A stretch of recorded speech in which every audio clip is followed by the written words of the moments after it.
Assalamu alaikum, dear students. I hope you all will be fine.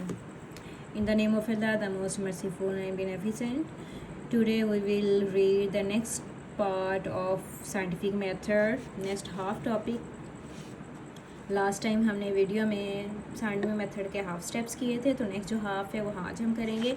उसके अंदर हमने mind map भी नहीं किया था, तो आज हम इसका माइंड मैप भी करेंगे. ठीक है.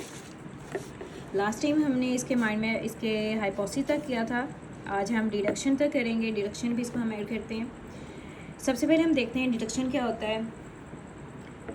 Scientist develop logical result from their hypothesis. जो उन्होंने हाइपोथेसिस लिया था ना, डेवलप करेंगे लॉजिकल रिजल्ट उस हाइपोथेसिस से.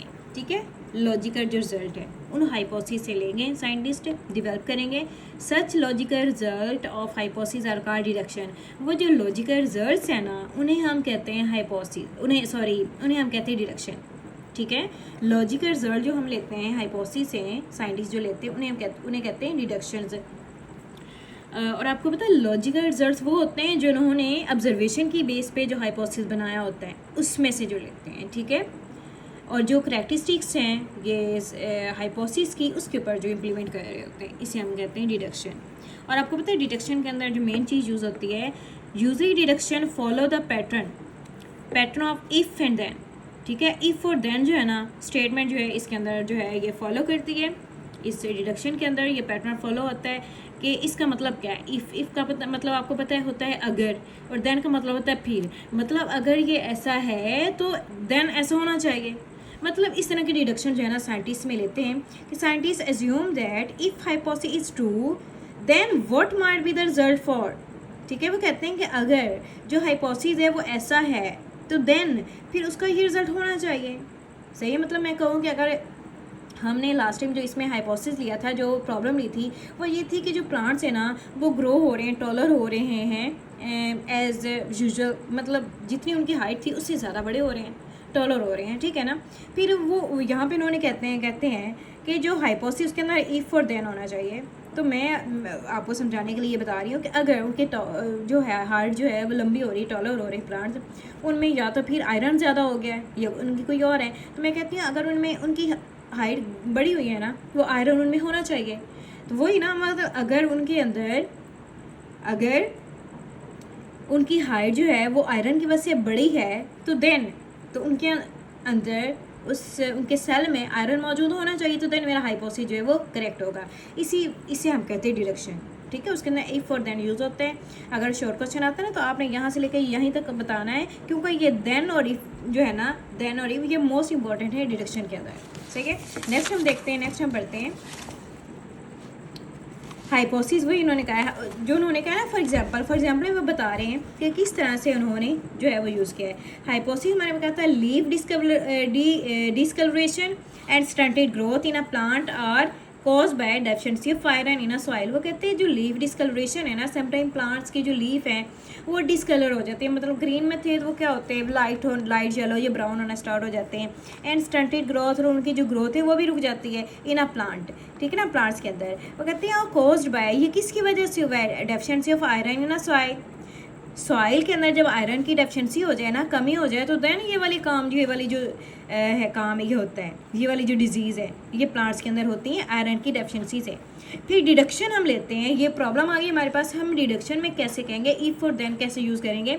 If iron deficiency is causing the symptoms. वो कहते हैं अगर आयरन की डेफिशिएंसी जो है ना ये वाली सिम्टम्स कॉज कर रही है, देन वो कहते हैं then adding iron to the soil. अगर फिर वो कहते हैं अगर ऐसा है तो फिर एडिंग जो है ना आयरन को सॉइल के अंदर ऐड करने से will improve the colours of the leaves. फिर हम जब आयरन उसके अंदर ऐड करेंगे तो जो कलर्स है लीव्स का वो इम्प्रूव होना चाहिए. मतलब जो डिसकलर हो गया था फिर वो तो ग्रीन हो जाने चाहिए दोबारा जब हम उसको आयरन दे देंगे तो. एंड प्रोमोट प्लांट ग्रोथ, और जो प्लांट की ग्रोथ है वो भी बढ़नी चाहिए, वो भी प्रोमोट होनी चाहिए. तो बात उनकी ठीक है ना. आज वो कह रहे हैं डिसकलरेशन हो रही है और स्टैंडिंग ग्रोथ है, आयरन की डेफिशिएंसी है.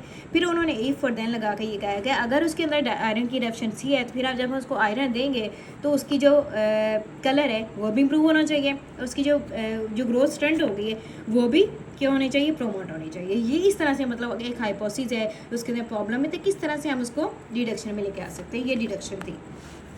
नेक्स्ट जो है एक्सपेरिमेंट आपको पता है हम लास्ट पे एक्सपेरिमेंट करते हैं उस चीज़ को साबित करने के लिए जो हमारे पास प्रॉब्लम आई है. It is the most basic step, ये मोस्ट बेसिक स्टेप है, ये इंपॉर्टेंट है, एमसीक्यूज आपको आ सकता है कि सबसे एक स्टेप तो होता है मतलब बाकी जो थे वो सही थे, ओके लेकिन ये मोस्ट बेसिक है क्योंकि इसके अंदर हमने एक्सपेरिमेंट करना होता है, एक्सपेरिमेंट करके उसको प्रूव करना होता है कि आया ये प्रॉब्लम है तो कैसे है।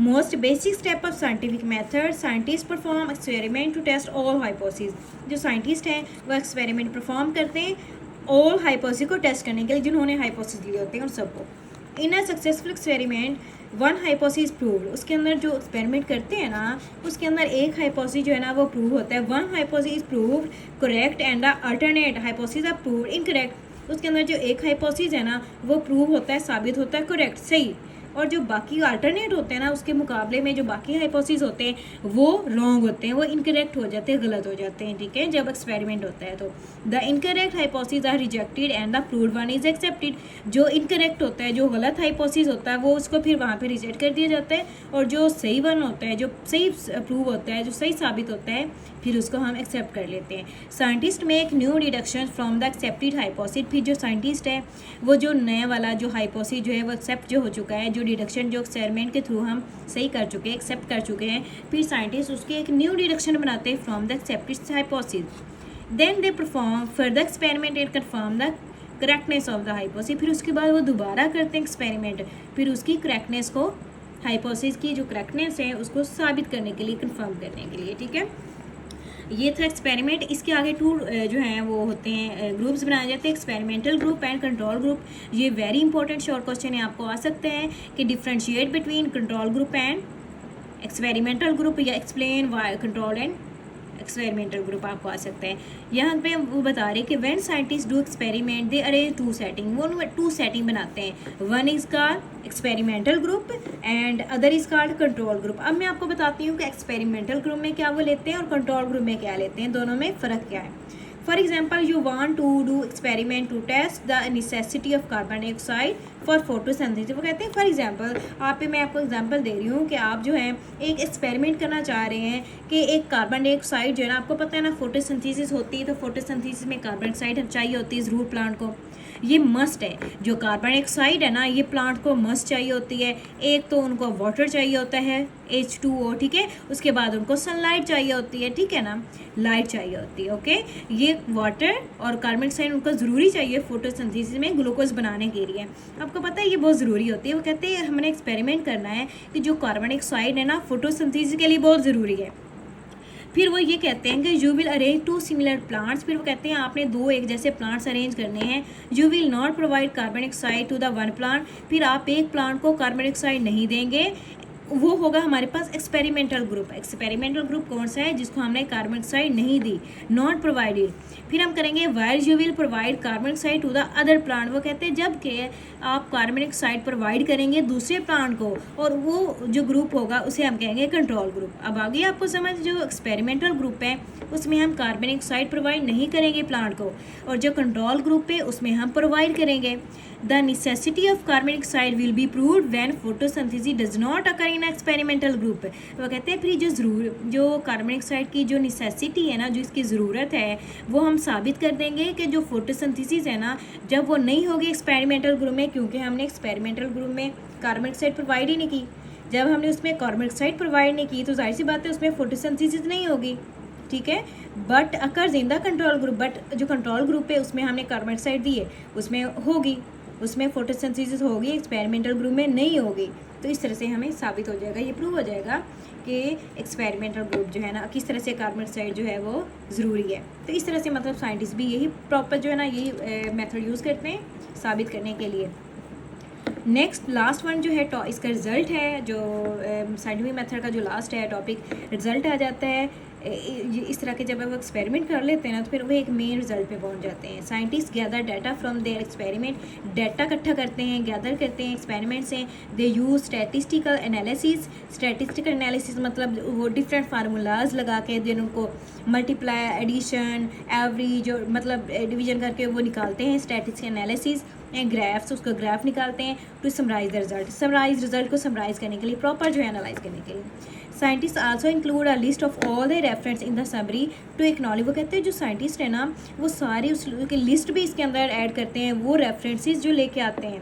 रेफरेंस मतलब पीछे से उन्होंने जो सारी ऑब्जर्वेशन की है, जो रिसर्च की है उन्होंने, वो सारी उसकी रेफरेंस भी लेके आते हैं in the summary to acknowledge the source of information, ताकि हमारे पास प्रूव हो कि ये सबूत हमने यहाँ से इकट्ठा किया, इसकी ये बुनियाद थी, ये बेस थी, वहाँ से हम ये चीज़ लेके आए और ये 100% एक्यूरेट है। ठीक है, वो सारे सोर्स इन्फॉर्मेशन की लिस्ट भी बनाते हैं। फिर क्या करते हैं, साइंटिस्ट पब्लिश देयर फाइंडिंग्स, वो अपनी जो फाइंडिंग्स है, फाइंडिंग उन्हें रिजल्ट को ही कहते हैं, उनको पब्लिश करते हैं इन साइंटिफिक जर्नल्स में। साइंटिफिक जर्नल्स के अंदर कहते हैं अखबारात में, बुक्स के अंदर, किताबों के अंदर वो शाया कर देते हैं। They also share the findings with their scientist, फिर दूसरे साइंटिस्ट के साथ भी वो अपनी रिजल्ट जो है वो शेयर करते हैं कि ये हमने काम इस तरह से किया, ये जो प्रॉब्लम थी ना उसका हमने इस तरह से रिजल्ट निकाला है। For this purpose they create a scientific report, फिर वो एक साइंटिफिक रिपोर्ट प्रॉपर निकालते हैं, क्रिएट करते हैं। एंड गिव प्रेजेंटेशन, फिर वो प्रेजेंटेशन देते हैं, उसके ऊपर लेक्चर्स देते हैं in national and international meetings and seminars में। नेशनल लेवल पे जो मुल्क के अंदर हो रही होती है, इंटरनेशनल लेवल जो बाहर जब वो जाके देते हैं, सेमिनार्स भी करते हैं। ठीक है, इस तरह से जो उनका रिजल्ट होता है हो जाता है। इस तरह से डिफरेंट लॉज, डिफरेंट जो है कवानीन बनते हैं और उनको इस तरह से रिजल्ट करवा के उनको पब्लिश करवाया जाता है, फिर उनके ऊपर इम्प्लीमेंटेशन भी होती है। ठीक है, ये यहीं तक था। देन हम इसका माइंड मैप करते हैं साइंटिफिक मेथड का। साइंटिफिक मेथड को आप लोग देखिए, सबसे पहले हम ये देखते हैं इसकी डिफाइन क्या है। स्पेसिफिक स्टेप्स होते हैं for doing scientific research. Doing scientific research के लिए हम कहते हैं साइंटिफिक मेथड वो स्पेसिफिक स्टेप जिसके अंदर साइंटिफिक रिसर्च को किया जाता है, उसे हम कहते हैं साइंटिफिक मेथड। और वो रिसर्च फॉर बायोलॉजिकल रिसर्च, जो स्पेसिफिक स्टेप को हम बायोलॉजिकल रिसर्च के लिए यूज़ करते हैं, उसे हम कहते हैं बायोलॉजिकल मेथड। ये साइंटिफिक मेथड जो है उसे हम जस्ट साइंटिफिक मेथड के लिए, बायोलॉजिकल मेथड के अंदर जस्ट बायोलॉजिकल जो है ना प्रॉब्लम उसको यूज़ किया जाता है, उसको सॉल्व किया जाता है। ठीक है, ये उसकी डिफाइन आ गई है। आगे जो स्टेप्स हैं, सबसे पहले है रिकॉग्निशन ऑफ प्रॉब्लम। इसके अंदर हम आइडेंटिफाई और क्या करते हैं, डिफाइनिंग करते हैं प्रॉब्लम की। वो हम कैसे आते हैं, कम्स इन किस तरह से आते हैं, बायोलॉजिस्ट के माइंड में आते हैं खुद से या फिर आस्क बाय समवन की सोर्स से पूछे जाते हैं।